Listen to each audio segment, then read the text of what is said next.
You might think old prisons like Newgate were just stone fortresses in history books, places of grim but distant justice, chains rattling in the fog, a few dramatic tales of escape. But the reality hits harder, a raw grind of survival that clawed at the soul. If you're drawn to these hidden truths, hit that like button, subscribe for more dives into the shadows of the past, and drop a comment. What's the darkest prison story you've heard? Let's uncover it together. Now, imagine opening your eyes to the jolt of the cart's final lurch. The iron gates of Newgate loom before you, massive and unyielding, their hinges groaning like the earth's own lament. You stand there, wrists bound in rough hemp that bites into your skin, the guard's iron grip shoving you forward. The air thickens instantly. Assault on your senses, no mercy in this threshold. First, the smell crashes over you, a wave of rot and despair. Human waste mingles with the sour tang of unwashed bodies, layered over damp stone that's never seen sunlight. It's not just foul. It clings, seeping into your clothes, your hair, marking you as one of them before you've even stepped inside. You gag, but there's no escape. The gates swing wider with a thunderous clang that echoes through your chest, vibrating in your bones. Your boots scrape against the uneven cobblestones, slick with grime and something worse. Puddles that splash cold filth up your legs. The chill bites deeper now, a damp wind slicing through your thin shirt like invisible knives. Around you, shadows shift. Other arrivals huddle in clusters, their faces gaunt, eyes hollowed by fear or defeat. One man, chains dragging at his ankles, stumbles past, his breath ragged, a low cough rattling from lungs scarred by the fog. Guards bark orders without words, their gloved hands prodding, herding you like cattle into the maw. Inside, the darkness swallows light. Torches flicker high on walls slick with mold, casting jagged shadows that dance like specters. You feel the press of bodies now, dozens crammed into narrow passages, their heat a stifling contrast to the outer cold. Whispers murmur from the cells, not voices but fragments of sound. A sob, a scrape of metal on stone, the distant drip of water echoing like a heartbeat. Your heart pounds in rhythm, fear coiling in your gut as a door slams behind you, sealing the world away. You press on, each step heavier, the weight of iron bars not just on the walls, but settling in your mind. The assault doesn't end. It builds, layer by layer, stripping away the man you were outside. In that moment, you realize time here isn't measured in hours, but in the slow erosion of will, how the body endures when the spirit falters, whispering that survival is its own quiet rebellion. The guard's rough hand clamps your shoulder, shoving you deeper into the dim hall where torchlight barely reaches. A cold draft snakes up from the flagstones, carrying the metallic tang of rust and old blood. Your skin prickles as you halt before a low wooden bench, scarred from countless hands gripping it tight. They circle you now, two wardens with faces like weathered bark, their boots thudding in unison. One yanks the hemp from your wrists, the sudden release sending a sharp sting through your arms, numbness giving way to fire. You rub the raw marks, but there's no time. The other seizes your collar, tearing at the fabric with practiced jerks. Your shirt rips free, exposing your chest to the chill that bites like frost on bare flesh. You shiver, instinctively crossing your arms, but a shove forces them down, vulnerability hitting like a blow. The air grows heavier here, thick with the musk of fear sweat from those ahead in line. You glimpse them. A young lad, barely bearded, flinching as his own clothes puddle at his feet, his shoulders hunching against the warden's, stares.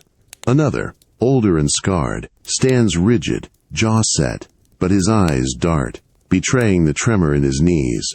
They prod you forward, fingers probing pockets for hidden coins or blades, their touch invasive, lingering just long enough to make your stomach twist. Now the trousers go, yanked down with a grunt, leaving you in nothing but the draft's merciless caress. Gooseflesh rises everywhere, your body a map of sudden exposure under the flickering glow. They hand you a threadbare smock, coarse wool that scratches like nettles against your skin, too short to cover fully. You pull it on, the hem flapping uselessly, every movement a reminder of the loss. A bucket of brackish water sloshes nearby. One dips a rag and wipes at your face, the chill liquid dripping down your neck, tasting faintly of iron on your lips when you lick them dry. You shuffle to the next station, where irons clink, cold shackles snapping around your ankles, the weight pulling at your balance with each tentative step. The hall echoes with the shuffle of feet, the creak of doors swinging open to swallow men whole. Faces press against barred grates from side cells, watching with hollow interest, their gaunt cheeks shadowed in the low light. Humiliation settles like damp in your bones, not just the stripping of cloth, but the deeper peel of dignity. Layer by layer, you feel eyes on you still, the wardens and the prisoners, judging, weighing what remains. In the quiet after, as the irons settle into a rhythm with your gait, you sense the body's quiet defiance, how it clings to warmth, to breath, even when the world strips it to the core, reminding you that endurance starts in the marrow. The heavy door grinds open, and you stumble into the communal ward, the reek slamming into you like a wall. Stale urine soaked into the straw, mingled with the sour decay of moldering food scraps and the endless churn of sweat from too many bodies in one breath. It's thicker here than the hall, a living fog that coats your throat, making each swallow a bitter pull. You push forward, the irons at your ankles clanking softly against the uneven floor, but space fights back. Men sprawl everywhere, crammed shoulder to shoulder on pallets of damp straw that squelch underfoot. The air hangs heavy, warm from the press of flesh, despite the seeping chill from stone walls. Your smock clings, dampening already, as elbows and knees brush you in passing, unintended touches that send jolts through your skin, reminders you're not alone but swallowed whole. One man shifts as you edge by, his hand shooting out to steady your leg, fingers bony and calloused, gripping just firm enough to halt you. His eyes, sunken in a face etched with grime, lock on yours for a beat, a silent assessment, narrowed slightly, then releasing with a slow nod toward an empty corner. You nod back, the exchange wordless but loaded, a thread of understanding in the chaos. Nearby, another coughs wetly, doubling over, his body heaving in rhythm with the ward's low hum. Shuffles, sighs, the occasional scrape of a boot on stone. You claim the spot he indicated, lowering yourself onto the straw that pokes through your smock like brittle needles. It gives way underneath, wet and yielding, soaking through to your thighs. The weight of bodies around presses in, a neighbor's breath hot on your neck, another's foot twitching against your calf in sleep. You scan the dimness. Lanterns hung low, casting pools of yellow that barely dent the gloom. Faces emerging like ghosts. A cluster huddled over cards. Hands gesturing sharply in some internal dispute. A lone figure rocking slowly by the wall. Arms wrapped tight. Eyes distant. Tension coils as night deepens. The ward alive with subtle movements. A hand slipping toward a pocket. Eyes flicking to newcomers like you, weighing alliances or threats. You huddle closer to the wall, the rough stone grinding your shoulder, its cold a stark bite against the humid crush. Here, in the rot's embrace, you feel the raw weave of survival.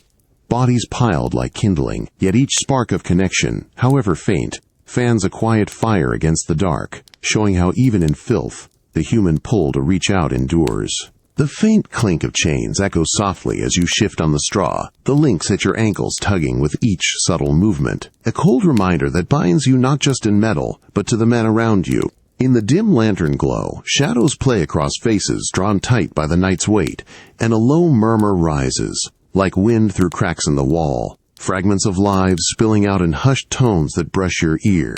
You lean closer to the man beside you, the one who nodded earlier, his shoulder brushing yours in the tight space. He extends a calloused hand slowly, palm up, offering a scrap of hard bread from his ration, fingers trembling slightly from the chill or something deeper. You take it, the crust rough against your skin, breaking off a piece that crumbles dry in your mouth, tasting of faint salt and earth. His eyes meet yours then, holding steady, the lines around them deepening as if sharing the bite eases his own hunger. A nod passes between you, silent acknowledgement, forging a thread in the gloom. Across the ward, another stirs, a wiry figure with a bandaged hand, gesturing towards you with a subtle crook of his finger. You inch over, chain scraping faintly, and he traces a scar on his forearm with his good hand, then points to yours, mimicking the raw marks from the ropes. His brow furrows, a shared grimace pulling at his lips, drawing you into the circle of his pain without a word. You mirror the gesture, showing your own fresh welts, and he responds with a slow exhale, his free hand clapping your knee lightly, the warmth of it cutting through the pervasive damp.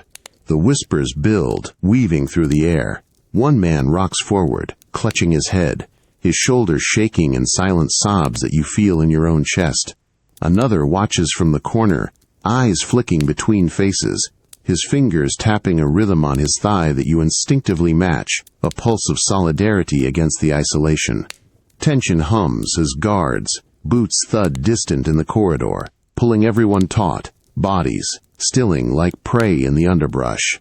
Yet in that pause, connections hold. A glance here, a shared breath there, despair's weight distributed among the chained. You settle back, the bread gone but the bond lingering, a fragile warmth amid the iron's bite.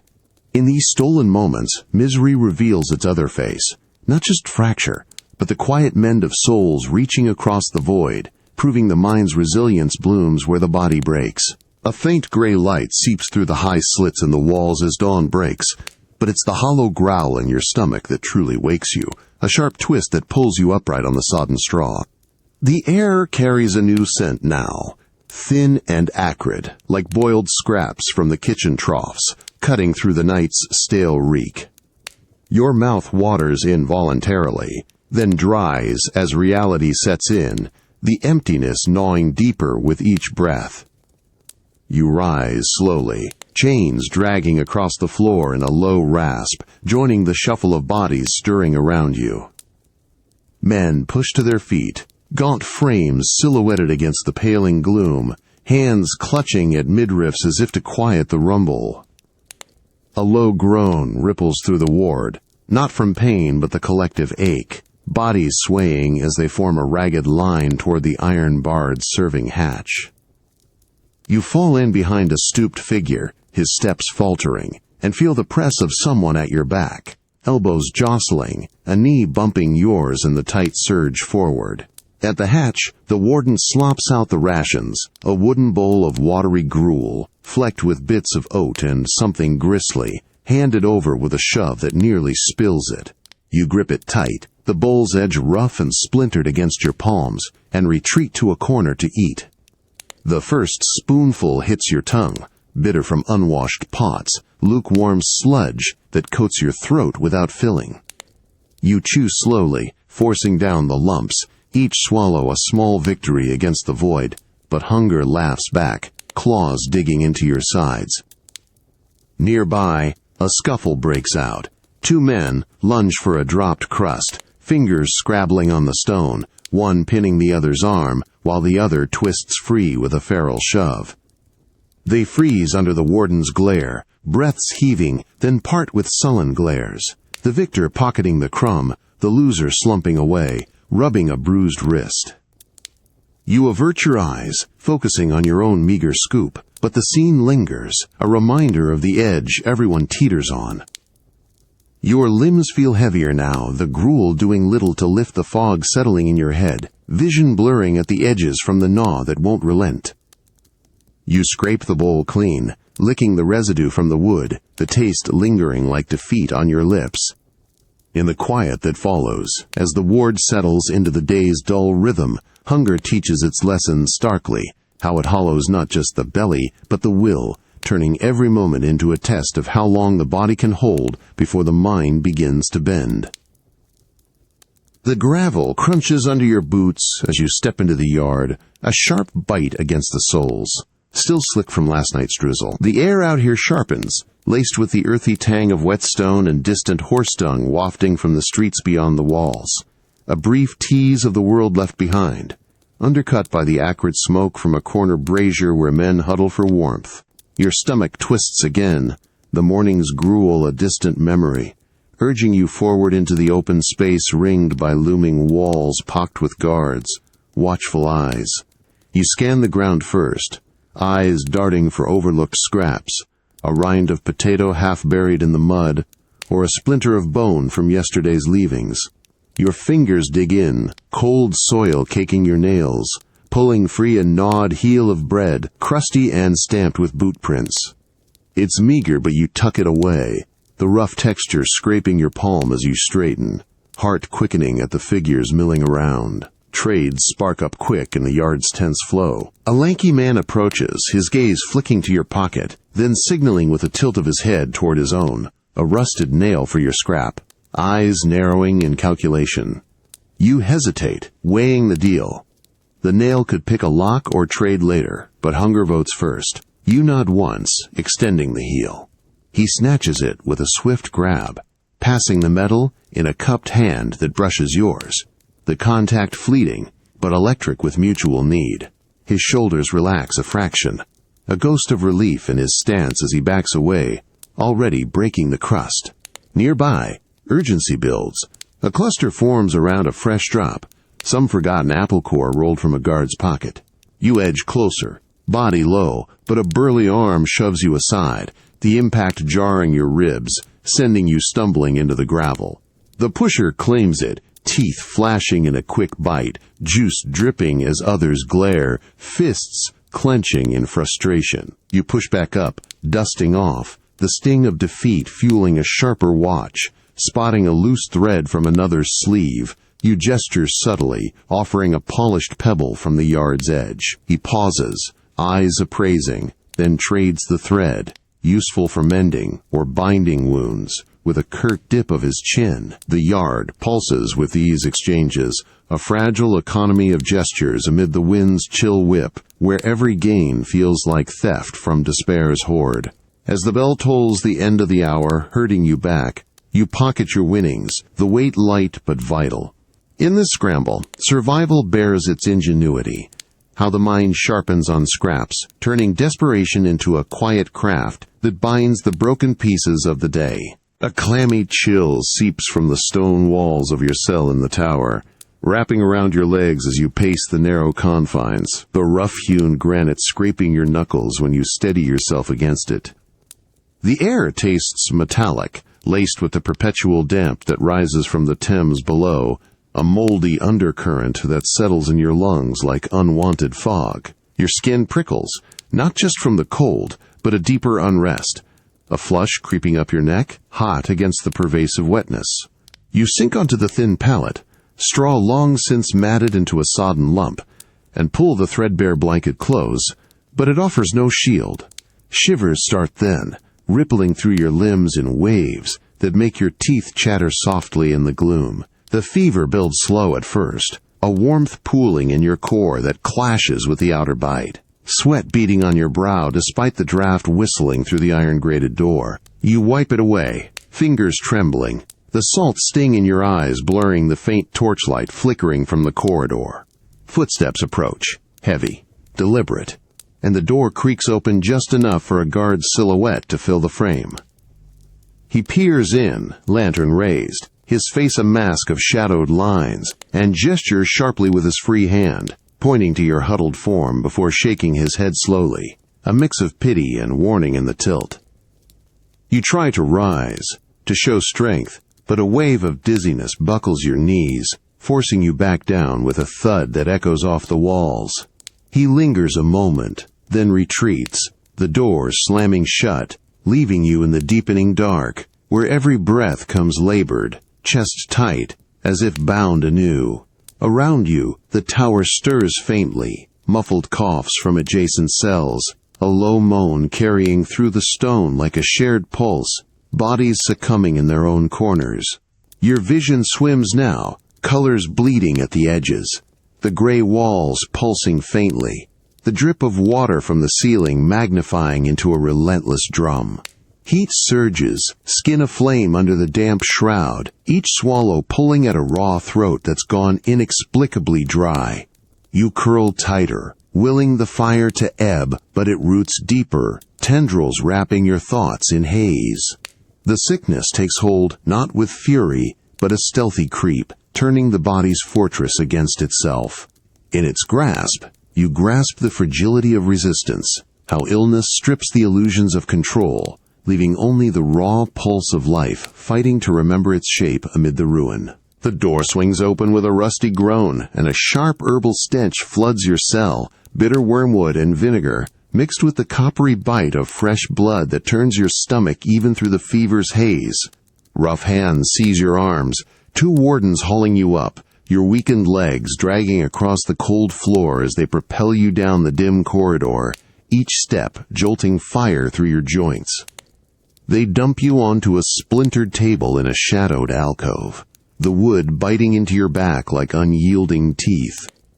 A figure emerges from the gloom, the prison healer, his robe stained and tattered, face gaunt under a hooded lantern that casts harsh shadows on his lined brow. He approaches with deliberate slowness, setting down a basin that sloshes ominously, the liquid inside glinting dark. His fingers, calloused and steady, grip your wrist first, pressing hard to feel the pulse that races erratic under your skin, then trail up to prod your swollen glands, eliciting a gasp you can't stifle. You flinch as he withdraws a lancet, its edge catching the light, and without pause, slices into the crook of your elbow. Hot pain lances through, blood welling quick and warm, dripping into the basin with soft plops that echo in your ears. He works methodically, twisting a cloth tourniquet tighter around your arm, the pressure building until your fingers numb, vision spotting black at the edges. Beside him, an assistant, a boy no older than 14, holds a poultice reeking of mustard plasters, mashing it against your chest with ungentle force, the burn seeping deep, drawing a involuntary arch from your body as sweat mingles with the ooze. Tension mounts as he moves to your side, applying heated irons to draw out bad humors, the sizzle against damp flesh sending shockwaves that wrench a silent cry from your throat. You twist, but the wardens pin your shoulders, their grips ironclad, eyes averted in grim routine. The healer pauses once, wiping the blade on his sleeve, his gaze meeting yours briefly. Cold assessment, no softness. Before resuming, the agony layering anew, breath coming in ragged pulls that tear at your raw lungs. They finish at last, bandaging haphazardly, with rags that chafe worse than the wounds, leaving you slumped as they depart. The doors slam, reverberating like a final verdict. Pain throbs in waves, the remedies a cruel echo of the sickness they claim to cure. In that lingering fire, the body learns its limits starkly, how agony forges a deeper resistance, mind clinging to fragments of self amid the healers, blunt assault on the flesh that houses it. The rope bites into your wrists as guards march you through the Bastille's courtyard, the coarse fibers scraping raw skin already chafed from days in irons. A murmur swells from the gathered prisoners and overseers, a low hum like distant thunder, carrying the sharp scent of unwashed crowds and the metallic tang of anticipation in the air. Your bare back prickles against the chill wind off the Seine, every step crunching on the gravel that shifts under your feet, unsteady as your resolve. They halt you at the whipping post, a weathered timber scarred deep from past judgments, and shove you forward until your chest presses against it, the wood splinters pricking like tiny barbs. One guard yanks your arms high, securing the ropes with a yank that stretches your shoulders taut, muscles straining in protest. Around you, faces press in, a sea of hollow cheeks and hardened stares. One man nearby clenches his jaw, fists balled at his sides, his eyes locking on yours with a flicker of shared dread before averting to the ground. Another shifts uneasily, wiping sweat from his brow despite the cold, his foot tapping a nervous rhythm in the dirt. The flagellator steps up, his leather whip uncoiling with a soft snap that echoes sharp in your ears, the thongs knotted and frayed from use. He paces once, testing the weight, and the first lash cracks across your back. a line of fire that blooms instant and fierce, skin splitting under the impact. You jerk against the post, breath catching in a hiss, the burn spreading hot like spilled oil, nerves alight in throbbing waves. He swings again, deliberate, the air whistling before the strike lands lower, tearing a gasp from your lungs as blood wells warm and sticky, trickling down your sides. The crowd's murmur rises with each blow, 10th, 11th, the rhythm building, your body swaying with the force, legs buckling but held by the rope's unyielding pull. Pain layers, white-hot peaks between breaths, vision blurring as sweat stings your eyes. A prisoner edges closer under the guards. Watch, his hand brushing your bound fingers briefly, a squeeze of solidarity that grounds you amid the haze, his face twisted, in silent endurance, mirroring your own grit. The final lash falls, the whip curling away as you're cut loose, collapsing to your knees in the gravel, back, a map of welts pulsing with every heartbeat. The courtyard quiets, the weight of eyes lingering like judgment unspoken. In the echo of that sting, pain reveals its forge, how it tempers the spirit not by breaking it fully, but by etching lines of defiance into the frame that carries on. The salt of drying blood crusts on your lips as guards drag you back to your cell, each jolt sending fresh fire across your flayed back. The linen rags they draped over you chafing like sandpaper with every ragged breath. The courtyard's murmurs fade behind you, replaced by the hollow echo of boots on stone, a sound that burrows into your skull, amplifying the isolation closing in. Your hands tremble as they shove you through the door, the iron bars clanging shut with a finality that rattles your teeth, leaving you slumped against the wall, the cold mortar pressing into your palms like an unwelcome anchor. Darkness settles thick, broken only by a sliver of moonlight through the high grate, casting bars of shadow that twist across the floor like reaching claws. You try to sit up, but the movement reignites the welts, a deep throb that pulses in time with your heartbeat, drawing your mind back to the post. The crowd stares boring in, stripping you bare not just of skin but of pride. Faces flash unbidden, the flagellator's impassive swing, a prisoner's averted eyes afterward, the subtle flinch as one man steps aside in the corridor, his hand half raised as if to help but falling limp, head shaking in quiet commiseration that stings worse than solitude. Night deepens and sleep evades, the pain a constant whisper urging vigilance. You curl on the thin straw, but visions intrude, the whip's arc replaying in the quiet, each crack echoing louder in memory, layering shame over the ache. Whispers from adjacent cells seep through, a sob stifled, a restless pace that mirrors your own creeping doubt, the fear that this breaking is just the start, that obedience might slip again under the Bastille's unblinking watch. You press your forehead to your knees, nails digging into your scalp to ground the swirl, but the torment coils tighter, turning the cell into a cage for thoughts as much as body. Humiliation festering, breeding a low dread that every shadow hides another judgment. Hours blur, the night's chill seeping into your bones, amplifying the invisible wounds that fester unseen. A distant bell tolls, marking times in different march, and in that hollow ring, the mind confronts its own lash. How torment's true echo lingers not in flesh, but in the fractured sense of self, where resistance rebuilds quietly from the shards of what was born. The steady thud of bootsteps reverberates through the stone corridors of the toll booth, a rhythm that jolts you awake in your cramped cell, the sound drilling into your skull like a persistent hammer. You press your ear to the iron door, the metal cold and gritty against your cheek, carrying the faint must of rust and oil from the locks. Each step grows louder, deliberate, echoing off the vaulted ceilings, pulling your breath shallow as you freeze on the pallet's edge, heart kicking against your ribs. You rise quietly, chains whispering as they drag across the flagstones, and peer through the narrow slot in the door, the dim lantern light from outside flickering shadows that dance like threats. The guards patrol in pairs, their silhouettes tall and armored, one swinging a heavy key ring that jingles with every stride, the other gripping a cudgel that taps idly against his thigh. They pass your cell without pause at first, boots scraping the uneven floor, but tension coils, will they stop? Your fingers curl around the bars, knuckles whitening, the chill seeping into your bones as you hold still, muscles taut from endless readiness. One halts abruptly just beyond your view, his boots scraping to a stop. You catch the scrape of leather on stone, then a slow turn, his shadow stretching long across the threshold. He leans in, breath fogging the slot, eyes scanning the darkness inside, with a predatory glint that pins you in place. You shrink back slightly, pulse thundering, but meet his gaze steady, a flicker of defiance masked in stillness.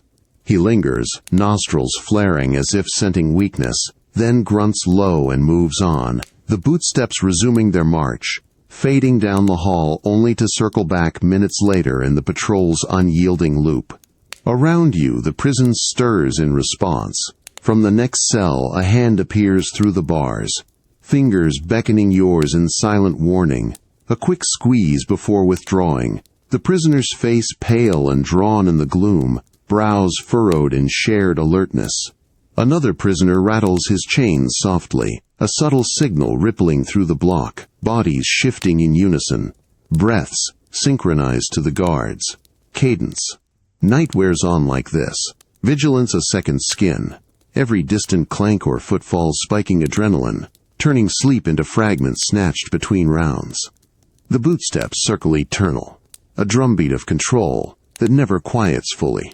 In their wake, fear etches its pattern, not in blows yet landed, but in the mind's constant guard, where the body's rest yields to the soul's tireless watch, forging endurance from the frayed edges of anticipation. The acrid tang of pipe smoke wafts from the warden's lips as he leans against the corridor wall, his shadow looming long in the torch's unsteady flicker, the heat from his clay pipe brushing your face like a haze.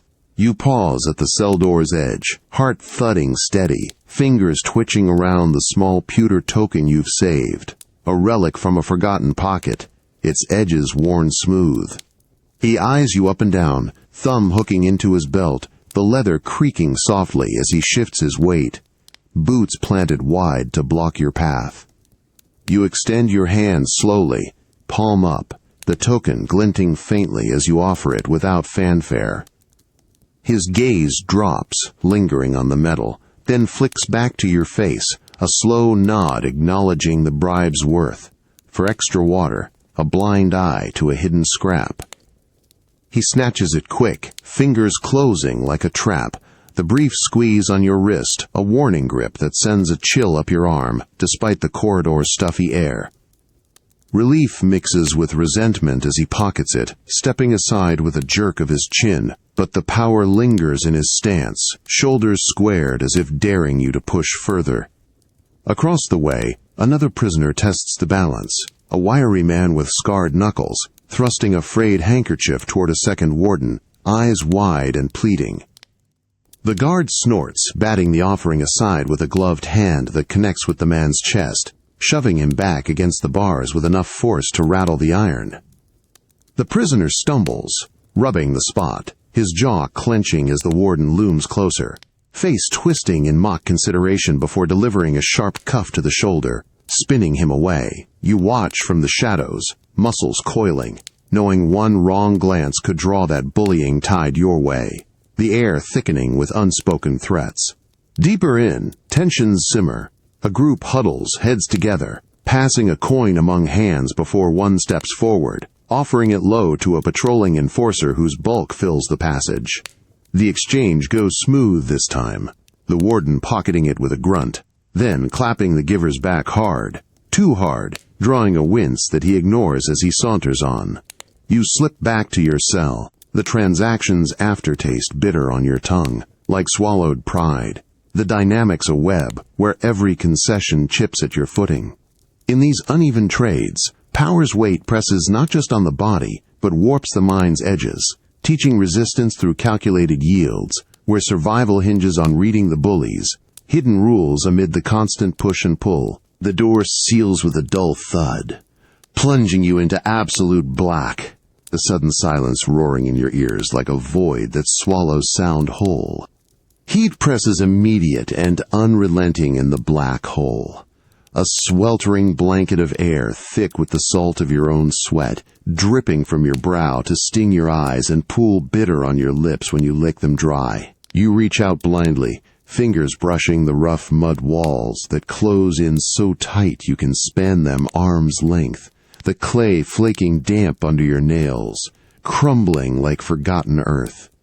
You drop to the floor, the packed dirt hard and unyielding against your knees, each shift sending a puff of stale dust that coats your throat, forcing coughs that echo back muffled. Your only company. Time dissolves here. No light marks day from night, no footstep signal change, only the slow creep of confinement. Your breaths, the sole rhythm, growing labored as the heat saps strength, limbs heavy as if chained to the ground. You pace the scant space, 3 steps one way, turn, 3 back, boots scuffing softly. The monotony grinding at your thoughts until memories surface unbidden. Faces from the world outside blurring into shadows that flicker at the edges of vision, gone when you blink. Doubt creeps in with the humidity, skin prickling not from chill but the itch of isolation, mind turning inward to gnaw at regrets. The last glance through bars, a hand not extended in time. You press your palms to your ears, trying to block the nothingness, but it amplifies. The drip of condensation from the ceiling, irregular and maddening, each drop hitting like a judgment. Your heart pounds louder, a frantic drum in the chest, sweat soaking through your shirt until it clings like a second, suffocating skin.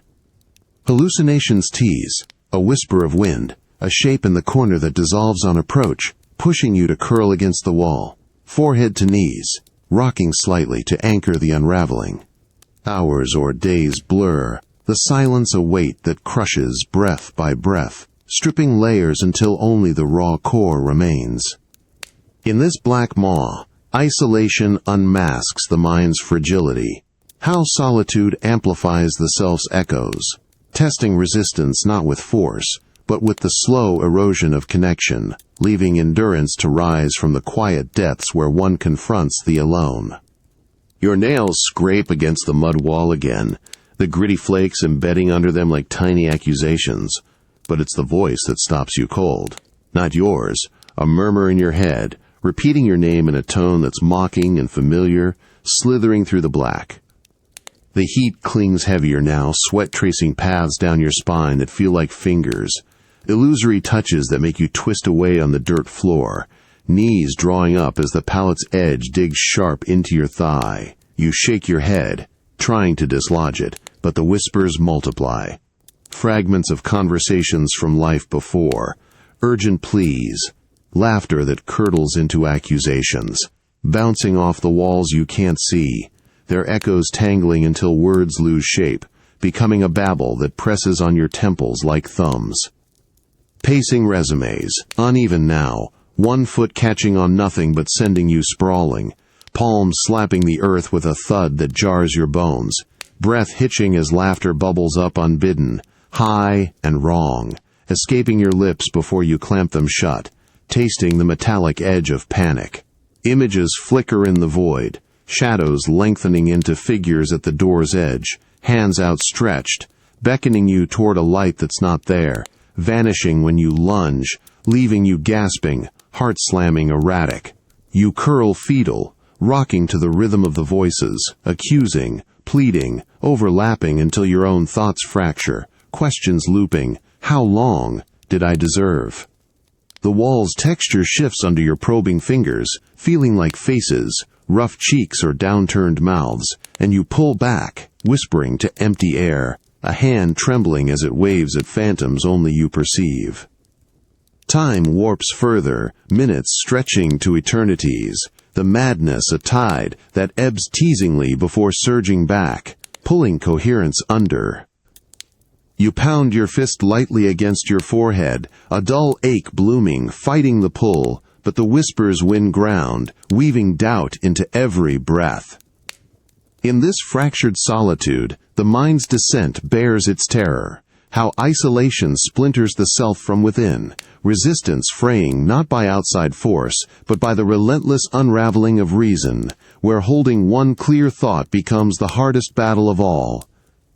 The wail of an infant pierces the dim haze of the women's quarters in Newgate, raw and insistent, cutting through the stale air, heavy with the sour milk of nursing mothers and the faint, clinging rot from overflowing chamber pots. You shift on the low bench, the splintered wood jabbing into your hips through your threadbare skirts, a constant pinch that pulls you from the fog of exhaustion. Your own child stirs in your arms, tiny fists bawling as hunger twists her face, her cries joining the chorus that echoes off the low-ceilinged room. Walls slick with condensation that drips cold onto your shoulder like tears. You rock her gently, the motion instinctive despite the ache in your back from hunching over the shared pallet all night, the straw beneath matted and damp from leaks. Around you, women cluster in the cramped space, their forms blurred in the lantern's weak glow. One with hollow eyes cradles a feverish toddler, dabbing his brow with a rag wrung from a bucket of murky water, her lips pressed tight in silent plea as he whimpers. Another paces the narrow aisle, bouncing a babe on her hip, her free hand rubbing circles on its back, steps faltering when fatigue buckles her knees, only for a neighboring woman to reach out, fingers brushing hers in a brief clasp of shared burden. Eyes meeting with weary nods that speak of nights without end. Tension hums beneath the cries, a scuffle over the last crust of bread passed among mothers, hands trembling as one yields it to a nursing figure whose breasts strain against her bodice, milk staining through in dark patches. You offer your thumb to your little one, the salt of your skin on her tongue a poor substitute, her suckle pulling at your chest with a mix of tenderness and despair. The quarters, chill seeping through your shawl to prickle your skin. Guards, shadows patrol the barred door, their boots thudding distant but ever present, a reminder of the thin veil between this maternal cage and the men's clamor beyond. You hum a fragment of lullaby, voice low amid the din, feeling the weight of eyes on you. Another mother glances over, her face softening for a beat before hardening again against the grind. The heartache swells, not just in the hollow of your belly, but in the quiet bonds forged here, women weathering separate storms, yet tethered by the small lives they shield.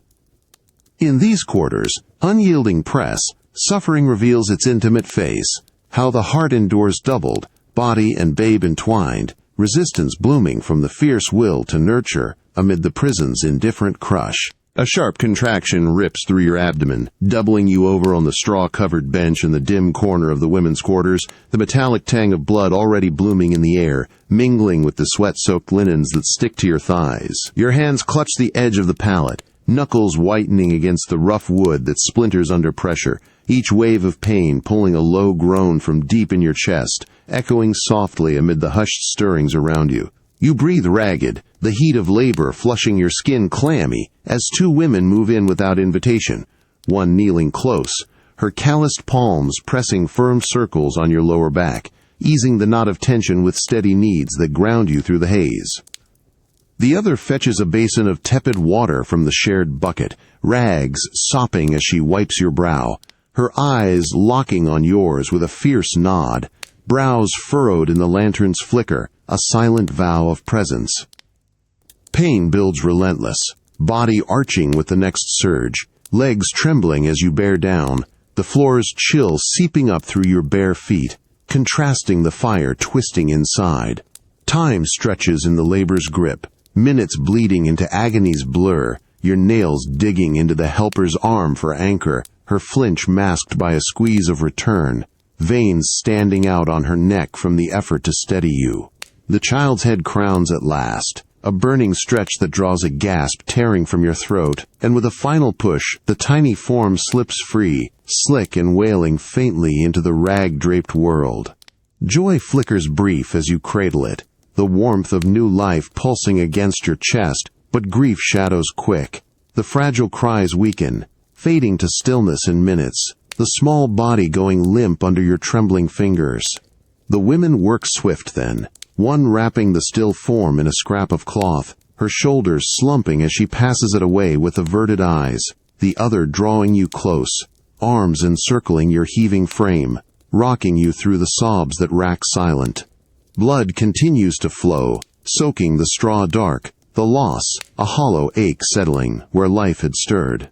In Newgate's unfeeling hold, birth and death entwine inseparable, revealing the body's raw cycle, where heartache forges a deeper resilience, mind and flesh, bearing the weight of joys stolen too soon, yet clinging to the spark that defies the bars. The salt spray lashes your face as the hulk rolls on the swell off Australia's coast, each gust carrying the briny sting that mixes with sweat streaming down your neck, soaking your striped shirt until it chafes raw against your shoulders.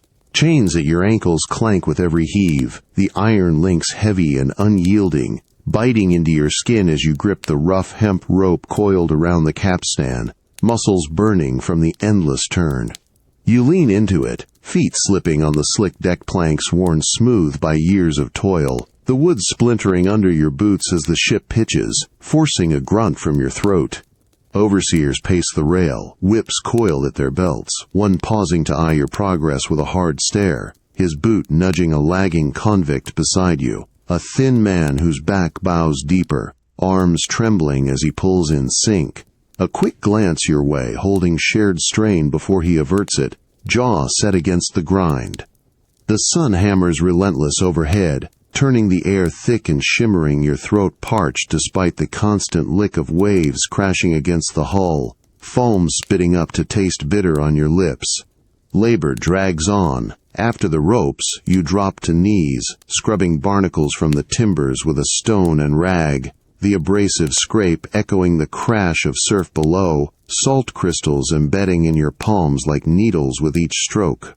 A wave surges higher, drenching you sudden and cold, the chill clashing with the day's heat, vision blurring as water stings open blisters from yesterday's shift. Nearby, another prisoner falters, bucket tipping to spill murky bilge across the deck. The overseer steps close, his shadow falling heavy, hand cracking down on the man's shoulder in a shove that sends him sprawling, then rising slow with a rub to his arm, eyes flicking to you in warning solidarity.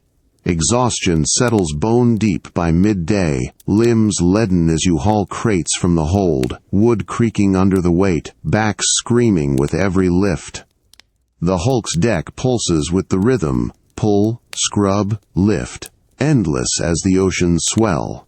In this shackled grind under the southern sun, toil unmasks the body's hidden reserves, how pain becomes the measure of hours, mind-numbing to the labor while spirit clings to the horizon's distant promise, resistance carved stroke by stroke from the salt and strain. The first gray light filters through the porthole slits, but it's the creak of the hulk's timbers and the distant clang of the bell that drags you from uneasy sleep, your body a mass of aches from the previous day's haul, muscles knotted tight as you swing your legs over the hammock's edge. The air hangs stale below deck, thick with the musty odor of unwashed wool blankets, and faint bilge water rising from the hold, coating your tongue with a sour film as you swallow against the dryness. You stumble to your feet, chains rattling softly in the pre-dawn hush, and join the line forming in the narrow passage, shoulders brushing the next man's in the press of bodies, swaying with the ship's gentle rock. Hands pass a tin mug of thin gruel, oat sludge barely warmed, tasting of ash and faint salt, your fingers numb from the night's chill that lingers on the iron deck plates, seeping up through your threadbare socks. You sip quick, the warmth fleeting against the cold knot in your gut, eyes meeting a fellow convict's across the group, his nod slow and heavy, lids drooping from the same bone-weary drag. The hatch opens with a groan, spilling cooler morning air that nips at your exposed neck, and you're herded topside for the dawn shift, breaking up coal for the boilers, pickaxe swinging in arcs that jar your arms with each strike against the frozen lumps, splinters flying to sting your cheeks. Sweat breaks despite the bite, mixing with the grime that cakes your skin, breaths coming in puffs visible in the crisp light. An overseer circles, his stride purposeful, boot-prodding a man who slows, The convict straightening with a wince, grip tightening on his tool as he resumes, a subtle gesture toward you, urging the rhythm on without break. Hours grind forward, the sun climbing to bake the deck anew, your swing slowing as exhaustion pulls like lead, vision narrowing to the next chunk, the next blow. Yet in the monotony, a stubborn spark holds, pausing only to wipe your brow. You catch another's eye, a shared exhale fueling the next effort.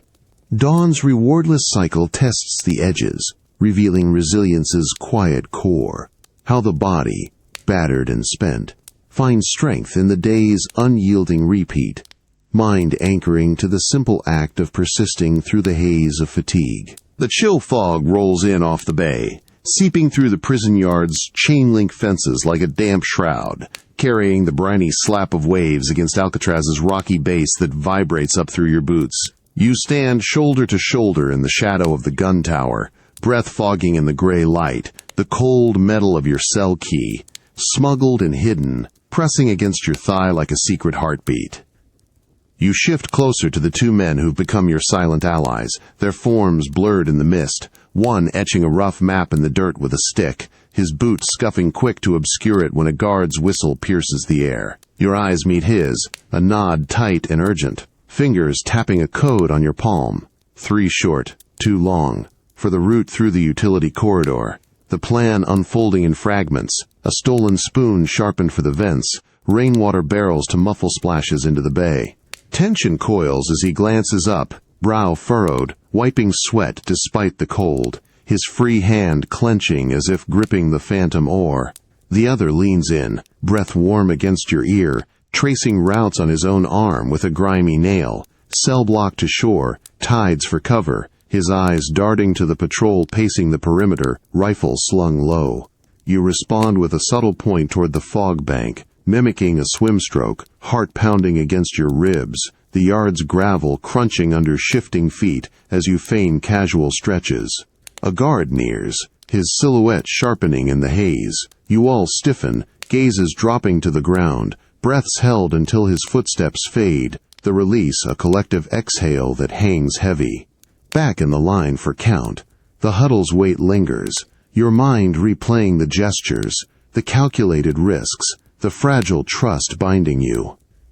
In Alcatraz's unyielding gaze, escape's whisper stirs a defiant pulse, how secrecy hones the will, turning isolation's cage into a map of possibility, where the mind's quiet plotting becomes the strongest chain to break. The icy bay water clamps around your legs as you slip over the wall, the shock stealing your breath in a gasp that fogs the night air, salt spray filling your mouth with its sharp, unforgiving bite. Heart slamming against your ribs, you dive forward, strokes pulling you from Alcatraz's shadow into the churning black, the cold numbing your fingers gripping the makeshift raft of inner tubes clutched tight. Beside you, the other two cut through the swells, one ahead, arms slicing rhythmic, his head turning once with an urgent wave urging you on, the other lagging, breath ragged as he thrashes, his free hand reaching back in a desperate grab that you clasp briefly, hauling him level before the current snatches. Fog thickens, muffling the prison's alarms that wail distant now, sirens piercing the dark like accusing fingers, spotlights sweeping the waves behind in frantic arcs that paint the water ghostly. Your muscles scream with each kick, lungs burning from the brine you choke down, vision blurring as you scan the horizon, San Francisco's faint glow taunting miles away, freedom's tease amid the dread coiling in your gut. A cramp seizes your calf, forcing a kick widen that slows you, the companion ahead circling back, his face pale and determined, eyes locking yours with a nod sharp as a blade, pushing you forward with a shove to your shoulder that reignites the fire in your limbs. Tension peaks as shouts echo from the shore, guards, boats revving, searchlights narrowing the gap, the water boiling around you from propellers closing in. You redouble, raft bobbing precarious under the strain, but fatigue drags like anchors, breaths sinking in frantic harmony with your fellows, a silent pact in the spray. The lead man falters, waving you past with a final fierce gesture. Go. Before turning toward the lights, distraction bought in desperation. Pursuit swells, dread crashing harder than waves, your arms leaden as the raft shreds on a rock outcrop, spilling you into the surf's grasp. Pulled under, then hauled out by rough hands, soaked and shivering on the patrol boat's deck, the recapture's chill sinks deeper than the bay. In that failed dash's echo, desperation illuminates the spirit's unquenchable drive. How the heart races on against recapture's jaws. Resistance not in victory's grasp, but in the bold leap itself.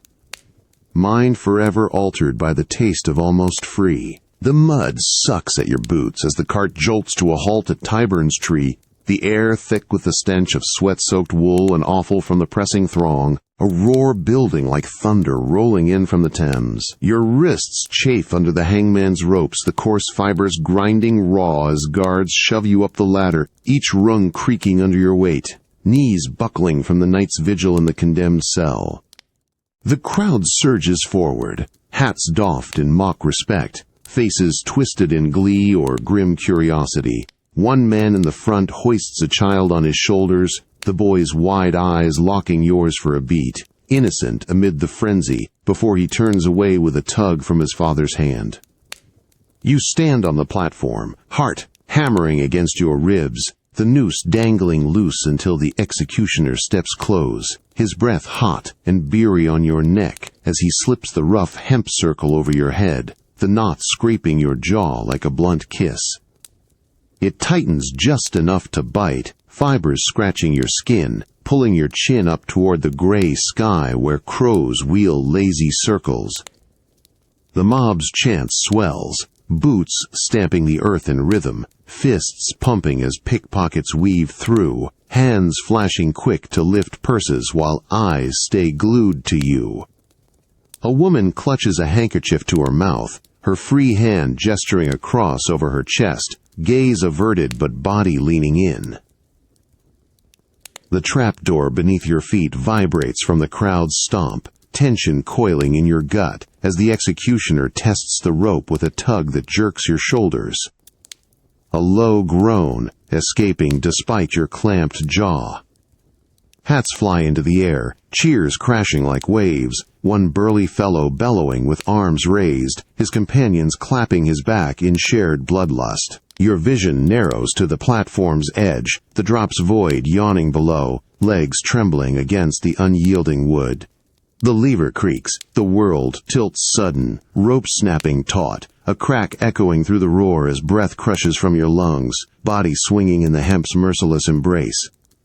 In that suspended instant, execution's finality strips all bare, how the crowd's roar fades to a distant hum, the mind grasping one last thread of defiance amid the body's swift surrender, revealing the human spark's flicker even as darkness claims it whole. The damp chill of the stone floor seeps through your knees as you kneel in the shadowed corner of the condemned cell, the rough hemp of the rosary beads pressing into your palms like forgotten promises, their wood worn smooth by countless desperate grips. The air hangs heavy with the faint smoke of incense trailed from the chaplain's censer, a cloying sweetness that clings to your throat, mixing with the metallic tang of fear-swept sweat.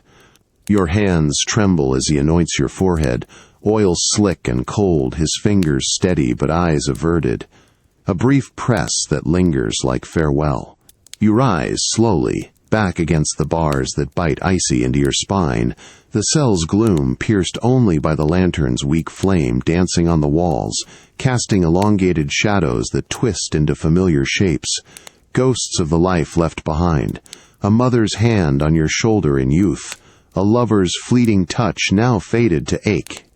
Footsteps echo from the corridor, guards shuffling past with chains that rattle low, one pausing to peer through the slot, his silhouette blocking the light, face hardening before he moves on with a turn of his shoulder, the dismissal a final cut. Tension simmers in your chest, breaths shallow as memories flood unbidden. The dock's clamor where fate turned, the prison's endless grind etching lines deeper than years.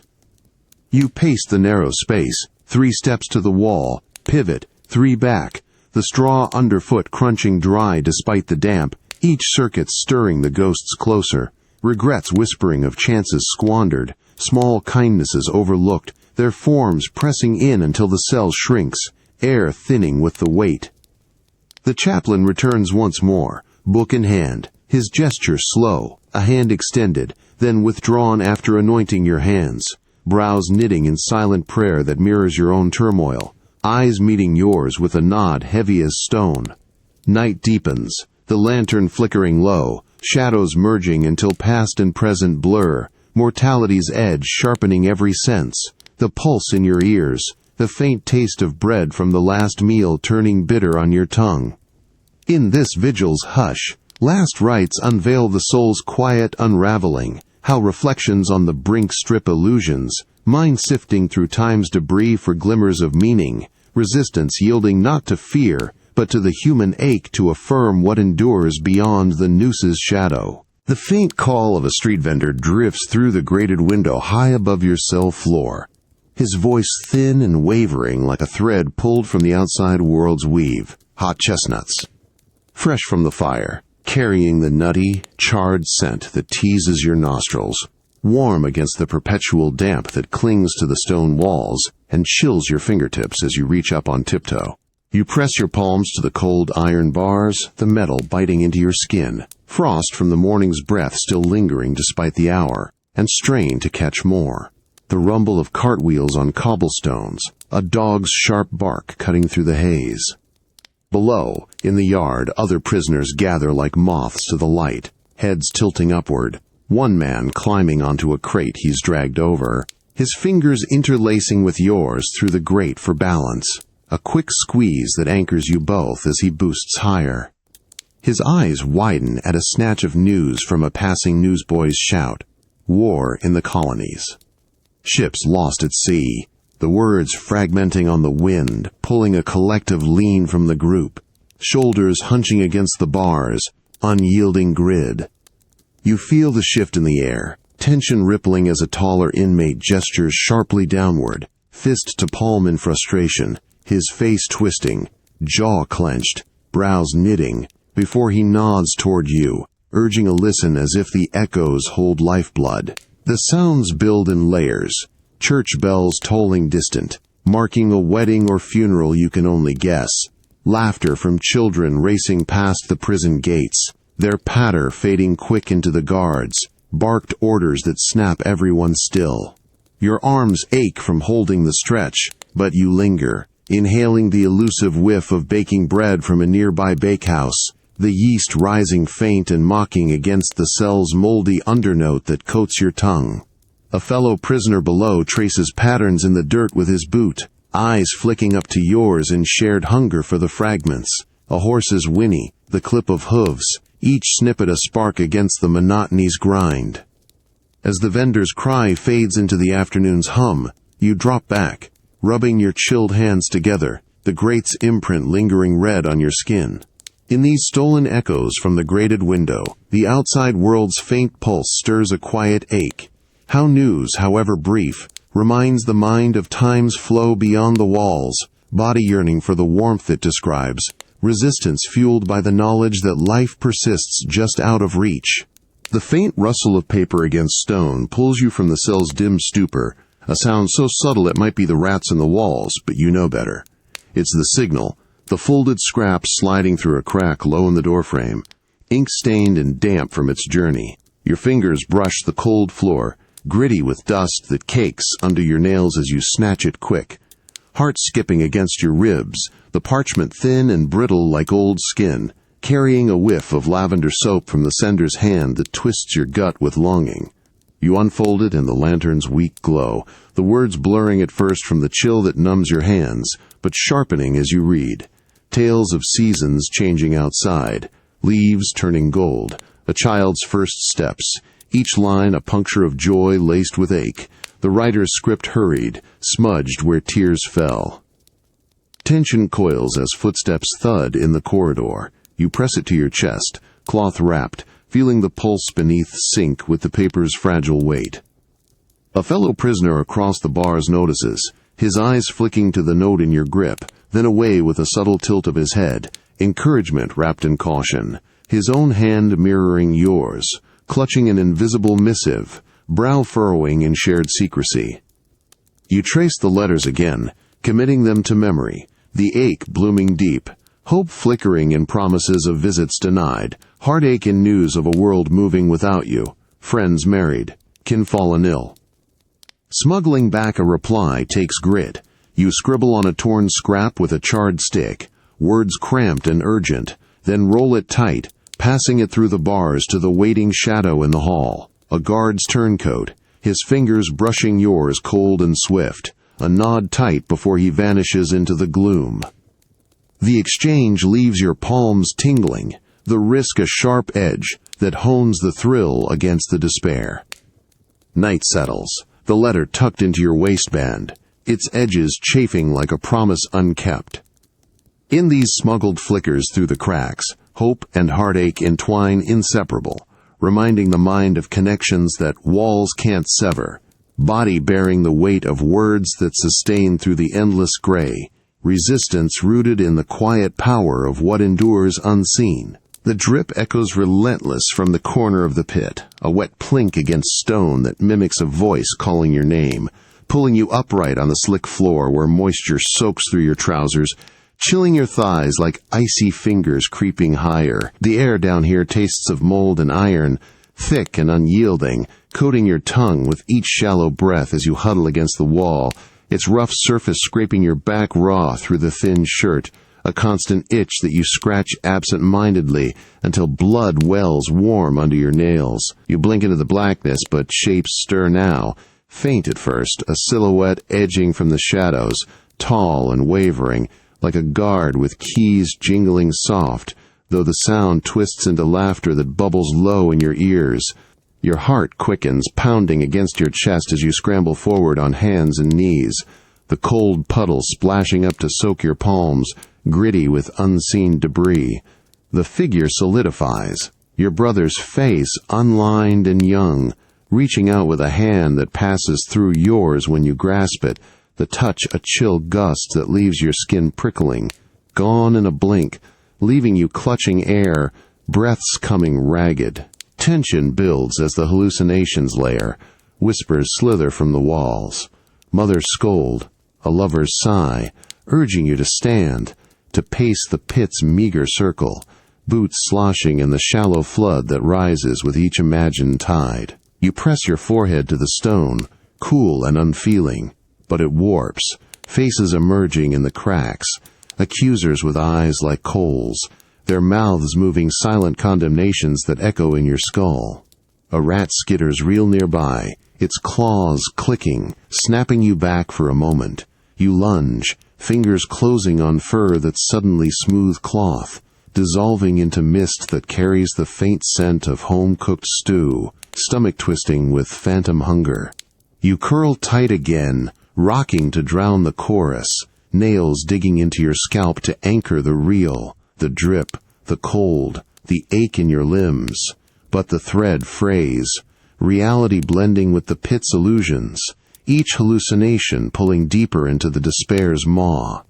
In this fragile grip on sanity, confinement's pit reveals the mind's hidden fractures, how isolation weaves doubt into every shadow, body enduring the damp, while the spirit fights to reclaim one solid truth amid the unraveling dark. The faint scrape of your fingernail against the pit's wall sets a rhythm, a deliberate tick-tick to summon the first companion, the stone's grit embedding under your nail like an anchor to the game you've spun from nothing. The air hangs still, tasting of stale bread from rations long gone, but you lean into it, eyes closed, conjuring old Tom, the weathered sailor from tales you'd heard, to sit opposite, his imagined pipe-puffing curls that warm the chill clinging to your arms. You gesture wide with your hands, palms up as if dealing cards in a smoky tavern, body shifting on the uneven floor, where pebbles dig into your hip, each turn, a shuffle of air that fills the void. Tom nods back in your mind's eye, his craggy face creasing with a grin, and you respond by tapping your knee, mimicking his laugh's rumble, the vibration traveling up your leg to ease the knot of solitude, twisting in your chest. Tension eases as you build the scene. Next comes Assize'a, the sharp-tongued seamstress, her fingers sewing, invisible hems on your sleeve, the make-believe tug pulling a smile to your lips, despite the ache in your jaw from clenching against despair. You lean forward, handing her thread from your own unraveling cuff, the fabric's rough pull real enough to snag, her imagined eyes sparkling challenge as you mime a bartered tale, swapping stories of markets and mischief to chase the silence's creep. The game deepens, companions multiplying, a boyish pickpocket darting through the bars, his quick flicks making you dodge in place, boots scraping the floor in playful pursuit, sweat beading on your brow from the effort. Loneliness presses, a weight on your shoulders, but you counter with gestures, pointing to the window, where they peer out, waving them closer for a whispered plot against the guards, your breath sinking with their phantom ones. Hours blur in the play, body tiring from the motions, arms heavy as you embrace the circle, but the invented warmth lingers, a shield against the pit's empty echo. In these mind-forged games, loneliness meets its match, how the spirit crafts allies from ether, body moving through the motions while the self reclaims ground, resistance thriving in the quiet invention that turns isolation's sting into a stage for the undefeated heart. The low hum of a neighbor's chant seeps through the Inquisition cell's thick mortar, a rhythmic murmur in Latin that vibrates against the damp wall at your back, the stone's chill leaching through your shift like a perpetual shiver down your spine. You cross yourself quick, fingers tracing the air in the sign of the cross, the motion pulling at the iron shackle around your wrist, its weight tugging with each repetition, metal warmed slightly by your skin but still cold enough to numb your fingers. The air carries the acrid bite of tallow from a distant candle, faint incense smoke twisting in from the corridor, clinging to your nostrils alongside the ever-present must of fear-swept sweat. You rise from the straw pallet, knees protesting the hard floor as you kneel before the tiny crucifix scratched into the opposite wall, your voice joining the hum in a hushed chant, Ave Maria, gratia plena, words tumbling soft to summon protection, throat raw from days of whispers against the demons the Inquisitors invoke. Tension coils in your gut as shadows play from the single torch beyond the door, flickering like imps dancing at the edges of your vision. You clench a splinter of bone from your meal, your talisman, between thumb and forefinger, its jagged edge pricking your palm, drawing a bead of blood that you smear across your forehead in a hasty sigil, the coppery taste hitting your lips when you lick it away. Across the narrow space, the other prisoner mirrors you, his form hunched in the gloom, hands clasped tight in prayer, eyes squeezed shut as he rocks forward, beads carved from breadcrumbs rattling softly on a string he loops around his neck. He glances your way once, brow creased deep, extending a finger to point at the door's peephole where a guard's eye might lurk, then taps his chest twice, a ward against the evil eye, urging you to chant louder, the shared rhythm building a fragile barrier. You nod, voice steadying, the words weaving through the cell like a shield, body swaying with the cadence, the floor's grit grinding into your knees as distant screams echo from deeper halls, twisting your chant into urgency. The ritual holds the night at bay, superstitions a thread against the unraveling. In the Inquisition's shadowed grip, these chants bear the soul's desperate craft.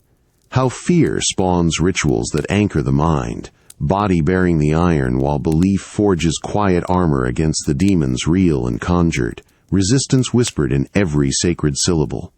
The sting of fresh welts burns across your back as you shift against the cell's unyielding wall, the raw skin pulling tight with every breath, a hot throb that draws sweat to mingle with the salty trickle of blood seeping through your torn shift.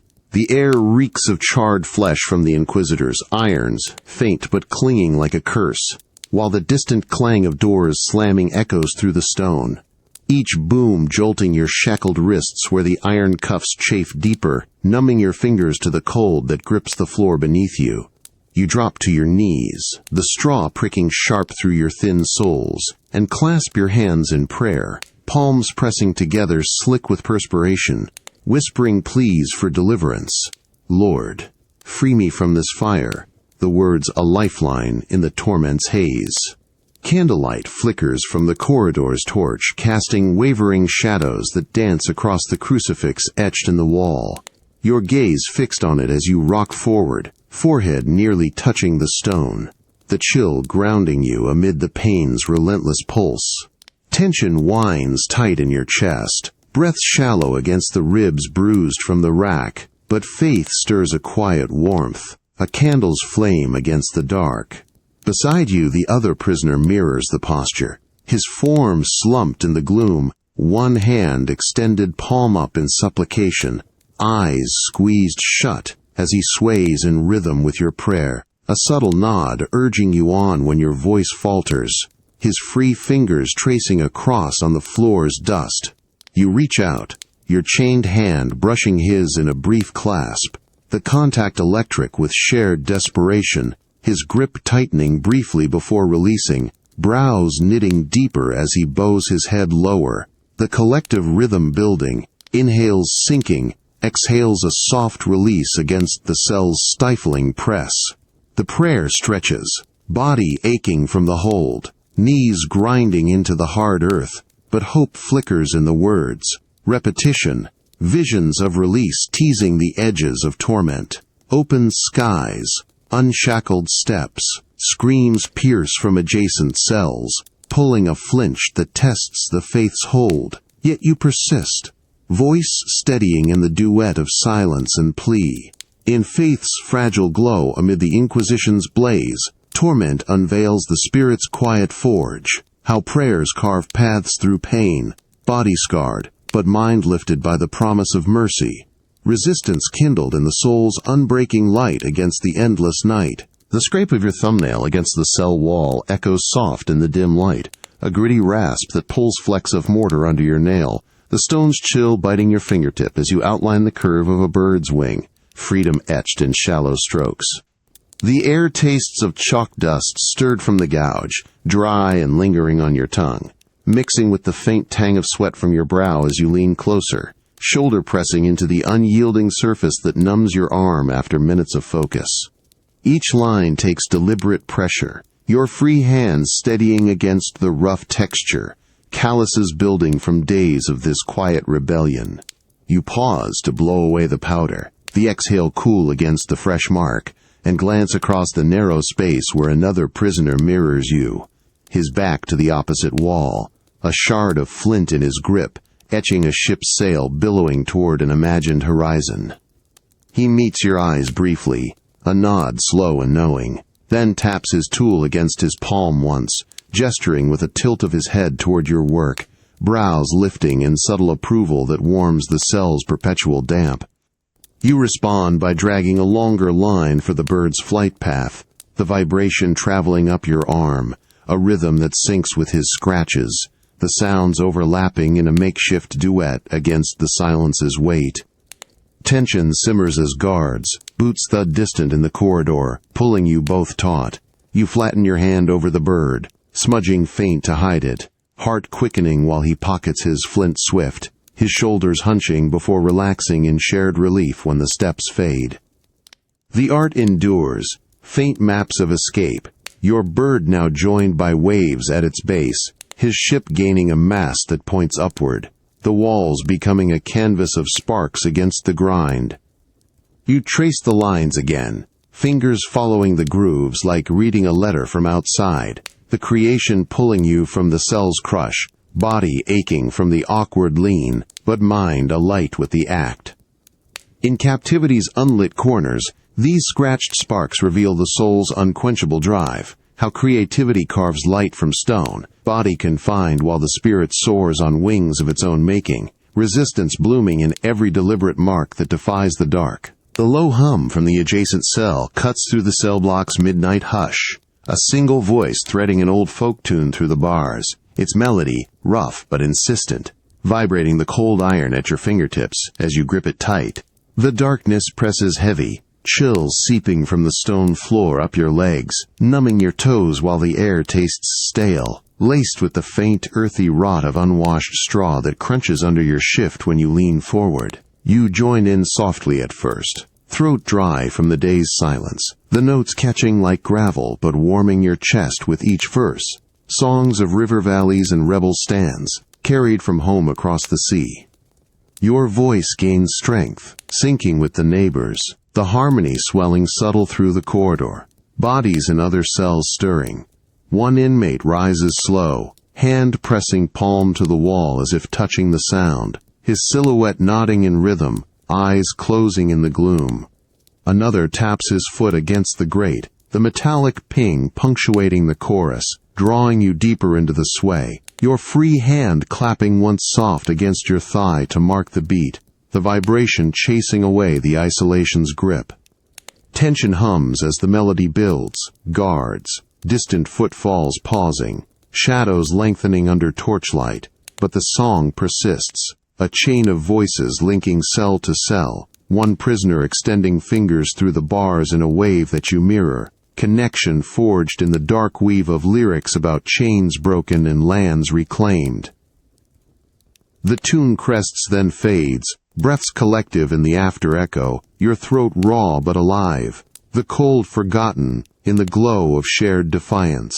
You settle back on the pallet, humming the refrain alone, the melody lingering like a spark against the night's crush. In the prison's unlit depths, these sung threads of culture unveil resistance's hidden pulse, how melody binds the weary, body chilled but mind alight with ancestral fire, the human spirit weaving freedom's song from the silence of captivity. The acrid reek of unwashed linens and stale ale wafts from the common room as you shuffle into the Marshalsea yard, the damp cobblestones slick under your worn shoes, sending a chill up your legs that settles like lead in your bones. Your pockets empty save for a crumpled bill from the creditor's man, its edges frayed from too many desperate folds, and you clutch it tight against your chest, the paper crinkling soft, tasting faintly of ink on your chapped lips when you bite back a curse. The air hums with low murmurs, families huddled in corners, children with hollow cheeks eyeing scraps, each breath pulling in the desperation that hangs thick as fog. You lean against the spiked wall, fingers tracing the iron's cold ridges that bite into your palms, watching a fellow debtor approach the gate where the turnkey stands, his hand thrusting forward a pawned watch, chain dangling like a plea. The guard weighs it in his palm, eyes narrowing before shaking his head slow, shoving it back with a flick of his wrist that sends the man staggering, shoulders slumping as he turns away, rubbing his neck in defeat, gaze meeting yours with a weary shrug that mirrors your own gnaw of helplessness. Tension coils in your gut. You pull out a coin, your last from odd jobs in the yard, extending it to a woman with a babe at her hip, her fingers brushing yours quick and grateful, brows lifting in silent thanks as she tucks it away, her free hand patting the child's back in rhythm with the yard's endless shuffle. Desperation drives the pace. You barter a shirt seam for bread from another inmate, his hands trembling as he tears the loaf, eyes darting to the gate where freedom taunts with each visitor's entry, their clean coats a stark slap against your rags.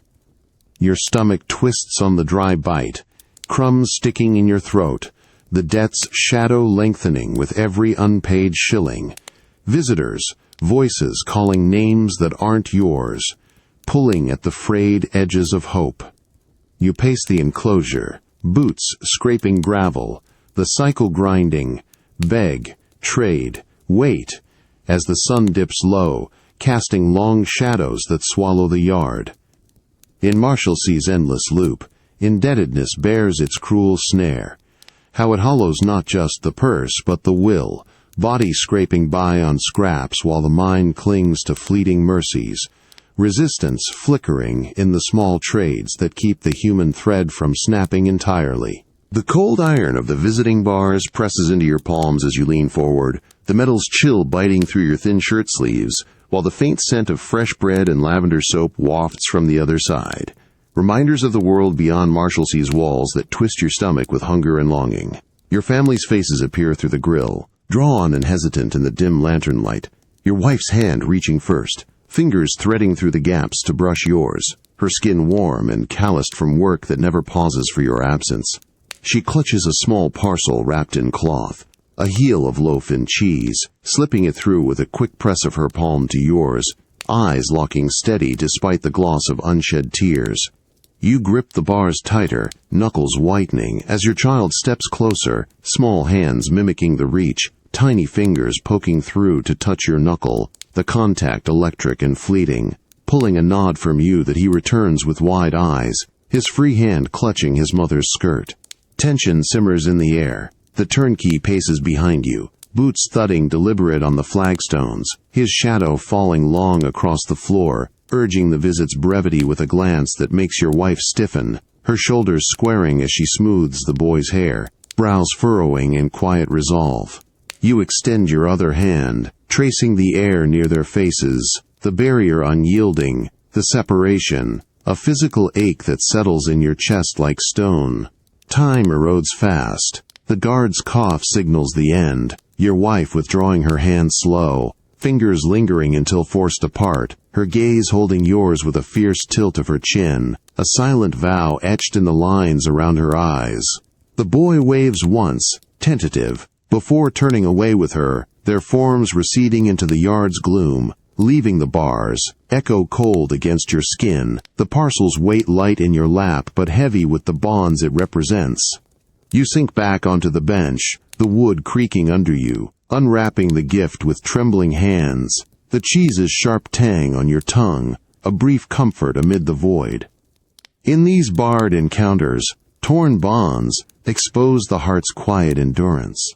How fleeting touches bridge the chasm, body separated, but mind clinging to the warmth they leave. Resistance woven in the family's unbreaking thread against indebtedness's endless drag. The wet hack of a cough rattles from the bunk above you in the fleet's quarantined wing, phlegm thick and echoing off the low beams, pulling you bolt upright on your narrow cot, where the thin blanket clings damp to your legs, the wool's musty odor mixing with the sour reek of fevered breath that hangs heavy in the cramped air. You press a rag to your mouth, your only mask, frayed and stained, tasting the faint bitterness of lye soap from its last wash, while your skin prickles under the wool, clammy from the heat of too many bodies jammed into the stifling space, no room to shift without brushing an elbow or knee. You scan the dimness, lantern light flickering weak from the barred door, casting shadows that twist faces pale and gaunt.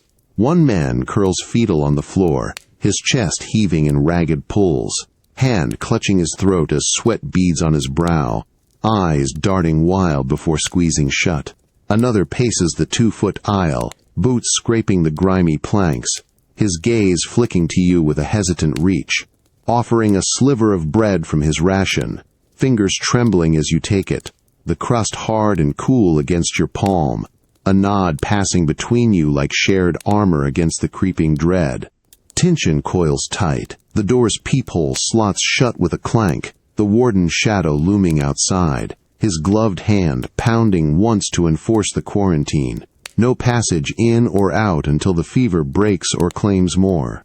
Coughs chain through the room now, a chorus building, hoarse, sputtering, bodies huddling closer for warmth despite the fear. One prisoner draping an arm over another's shoulder in silent comfort, brows furrowing as he wipes the man's brow with a corner of his shirt, the gesture pulling you to sit straighter, ration crumbling in your fist.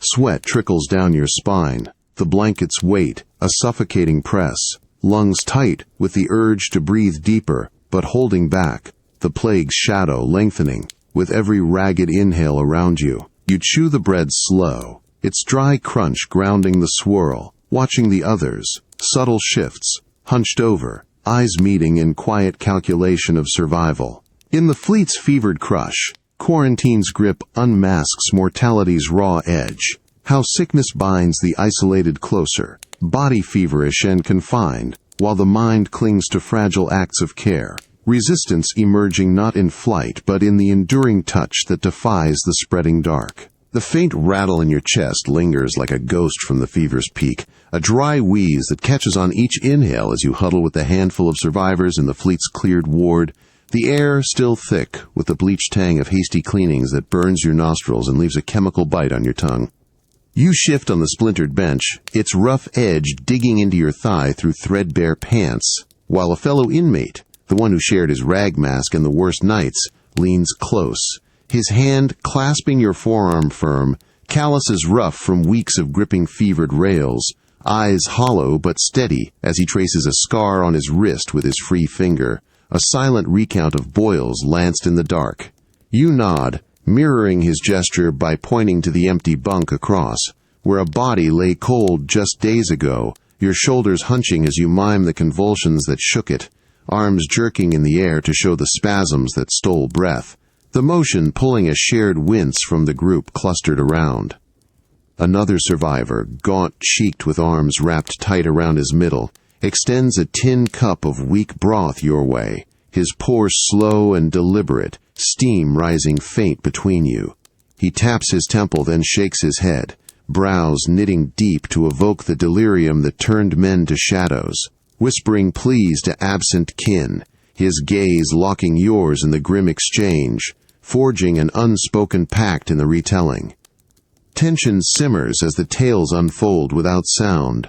One man sketches the quarantine's chaos on the floor with a stick, lines for cots overflowing, circles for the dead carted out, his boots scuffing the dirt emphatic, pulling you all nearer, knees brushing in the tight circle, breaths sinking in the hush. You add your own mark, a crude wave for the isolation that amplified every gasp, hand trembling slightly from the memory's chill, but the contact steadies, a shoulder nudge, a fist bump light on your knee, bonds tightening like knots against the horror's pull. The broth warms your palms, its earthy steam a small anchor, the group's nods weaving resilience from the wreckage. In the epidemic's grim aftermath, survivors' tales bind the broken, how shared horrors etch connections deeper than words, body marked by fever's toll, while the mind finds strength in the collective recount. Resistance rising from the ashes of loss in the unyielding forge of endurance. The harsh clang of the reformatory gate slams shut behind you, the iron reverberating through your thin frame like a final heartbeat, while the sour tang of lye soap and damp wool assaults your nose, clinging to the stiff uniform they thrust upon you, its coarse collar chafing your neck raw as you tug at it uselessly. Your small hands tremble on the rough-hewn bench in the induction hall, the wood splinters pricking your palms, cold air nipping at your exposed wrists where cuffs might soon bite, the room's chill sinking into bones still growing, pulling a shiver that rattles your knees.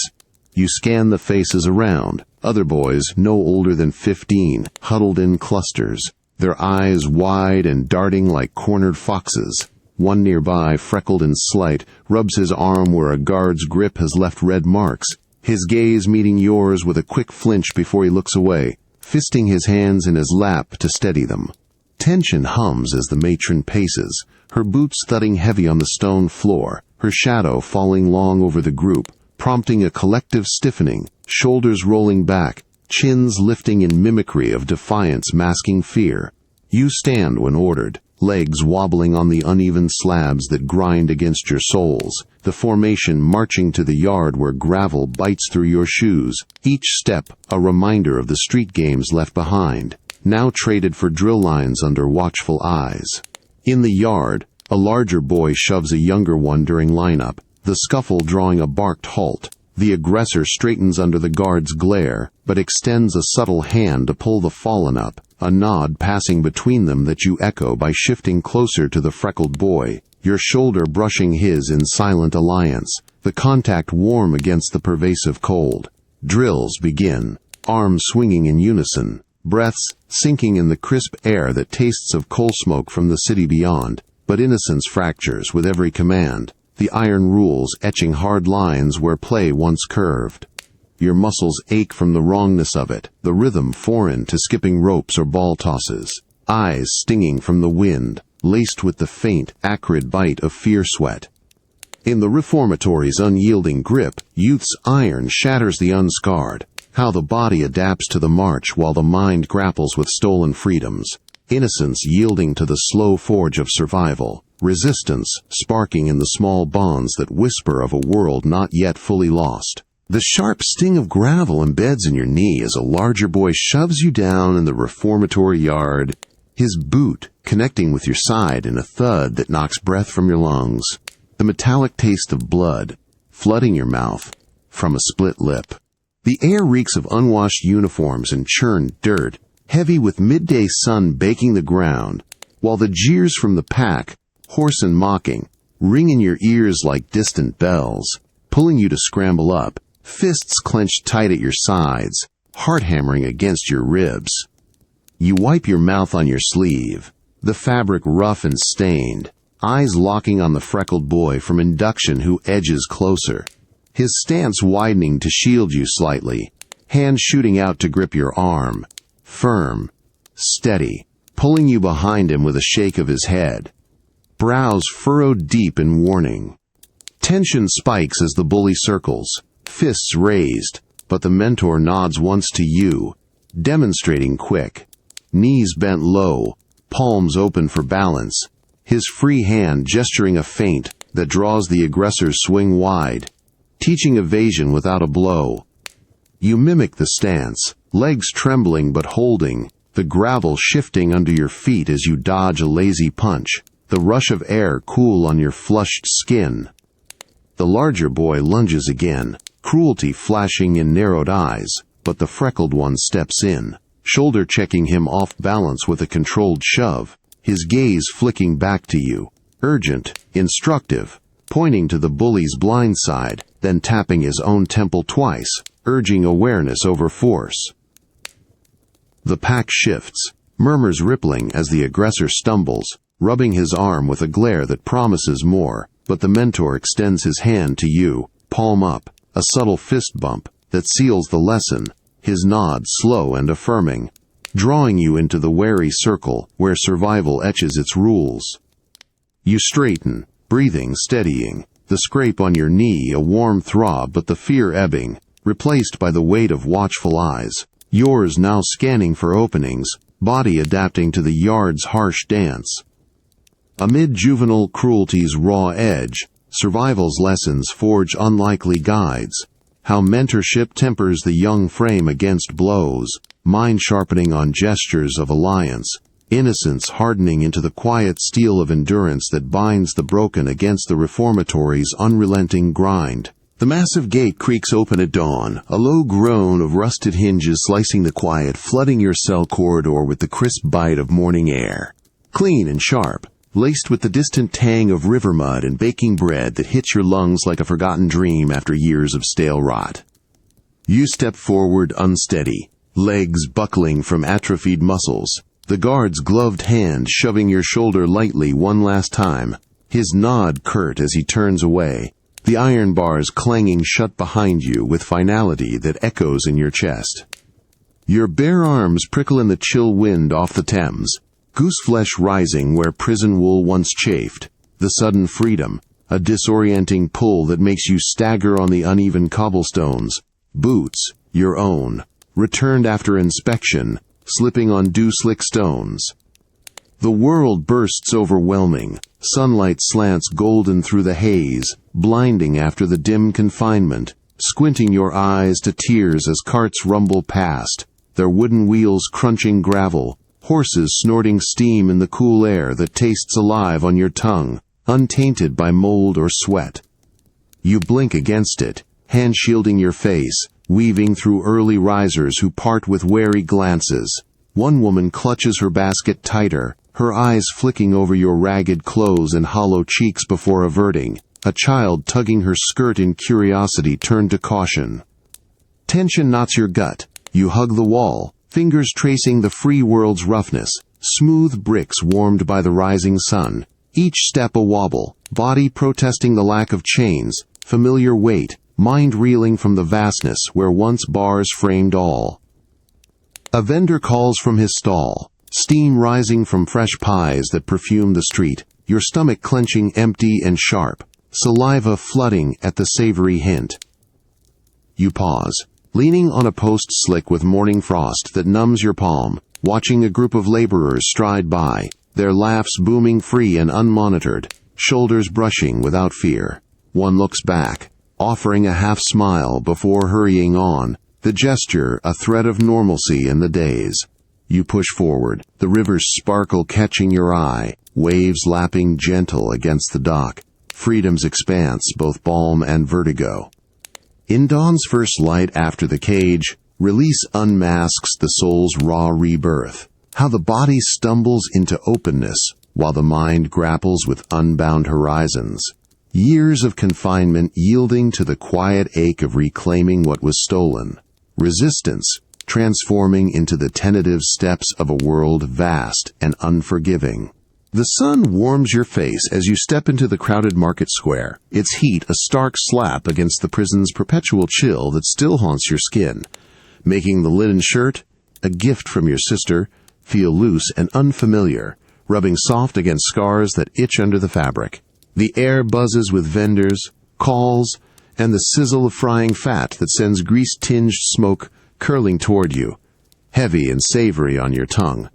Drawing saliva you swallow hard against the overwhelming flood of choices where once rations ruled. Your steps falter on the uneven cobblestones. Free but unsteady, body tensing at every brush of a passerby's elbow, the open space of vertigo after years hemmed by walls. You spot your sister at the stall, her back turning as she haggles over apples, and approach slow, hand hesitating before tapping her shoulder. Light, tentative, her flinch quick before recognition softens her features, eyes widening in that mix of relief and caution, pulling you into a hug that crushes brief, her arms strong from the labor you missed.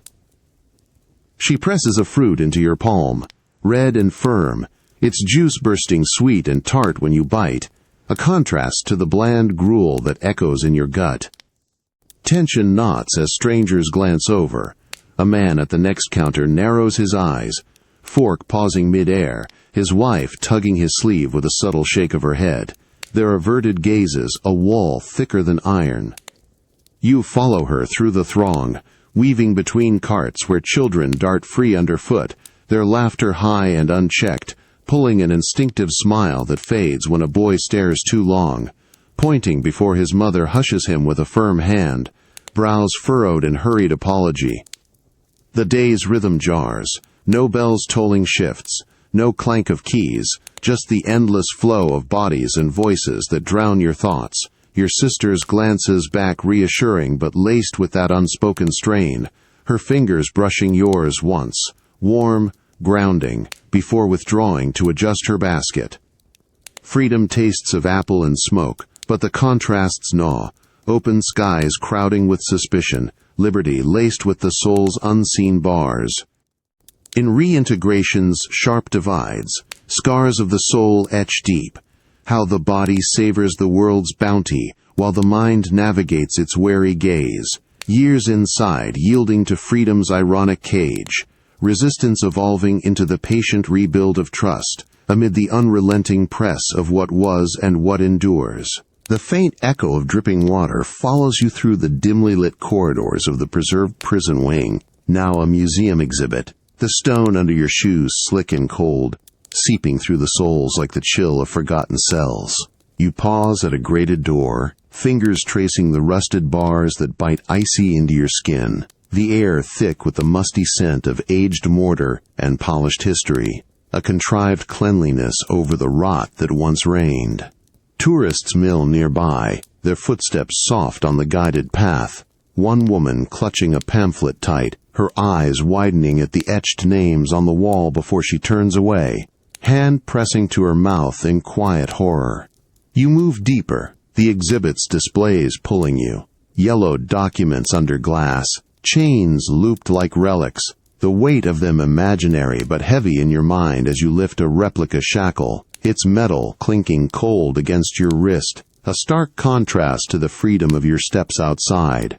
Tension builds in the hush. A guide gestures broad with his arm, pointing to reconstruction photos, gaunt faces staring out, his nod inviting you closer, brows furrowing as you mimic the pose, shoulders hunching instinctively, the motion drawing a subtle flinch from a young man beside you, who rubs his own arms as if feeling the phantom bind, his gaze meeting yours in shared unease before he looks away, shuffling on. The corridor opens to a mock yard, gravel crunching underfoot, the open sky above a jarring blue that floods light, where once shadows ruled, but the exhibit speakers hum with recorded groans, faint, scripted echoes of suffering that vibrate through your chest, pulling breath shallow against the exhibit's sterile air. You lean on a post, the wood smooth from countless touches, watching families pass, a father hoisting a child to peer at a whipping post, the boy's fingers pointing curious, then withdrawing quick when his mother tugs him back, her face paling as she scans the plaques detailing reforms born from the horror. The contrasts clash. Modern justices gloss over brutality's stain, your hand lingering on the bar as if testing its grip on the past. In the locked-away's lingering shadow, echoes of old prisons whisper into today's halls. How history's scars shape the present's mercy, body free to wander while the mind weighs the unbroken chain of human frailty, resistance evolving from survival's grit to the collective call for a justice less cruel. Time's slow arc bending toward light. The soft glow of a single candle flickers across the journal pages in your quiet room, the wax's faint honey scent mingling with the evening rain tapping insistent on the window pane, a rhythm that pulls you back through years of stone silence to the fire that kept you whole. You trace the faded ink of your own words, scratched in stolen moments behind bars, the paper crinkling under your fingers, edges worn from thumbs that once bled, carving hope from despair. The chair's wooden armrest digs into your elbow, a minor discomfort in the warmth of your home, stark against the cold chains that once weighted every breath, the contrast sharpening the ache of survival's quiet victories. You lean back, the flame dancing shadows on the wall like echoes of cellmates, faces, gaunt, determined. One memory surfacing clear, the shared glance in the yard, a nod passing like a flame hand to hand, fueling the will through beatings and hunger. Tension lingers in your chest, breaths deepening as you recall the nights of whispered songs threading through the dark, voices cracking but unbroken, bodies huddled for the spark of connection that defied the guards. Boots. Your hand clenches the journal, knuckles whitening as images flood, the fever ward's wheeze passed to a touch on the shoulder, resilience forged in the grip of another's fevered palm, eyes meeting in silent vow amid the dead's hush. The rain intensifies, drumming steady, and you rise slow, pacing the carpet's plush give, soft underfoot where gravel once scarred, to the window, fogging the glass with your exhale, hand pressing flat against the cool pane. Outside, streetlights halo the wet world, a far cry from torchlit corridors where fire meant only the overseer's lash. Now, it warms from within, the enduring heat of stories carried forward. A neighbor's silhouette moves past, coat pulled tight against the downpour, their hurried step mirroring your own release days. A subtle wave through the glass that you return with a nod, the bond invisible but real, woven from survival's unquenchable core. In humanity's resilient blaze amid captivity's night, survival's fire reveals its timeless etch, how the body bears the scars while the mind kindles light from shared embers, pain and resistance intertwining to affirm the spirit's unyielding reach, time's forge yielding not just endurance but the quiet triumph of lives reclaimed and remembered.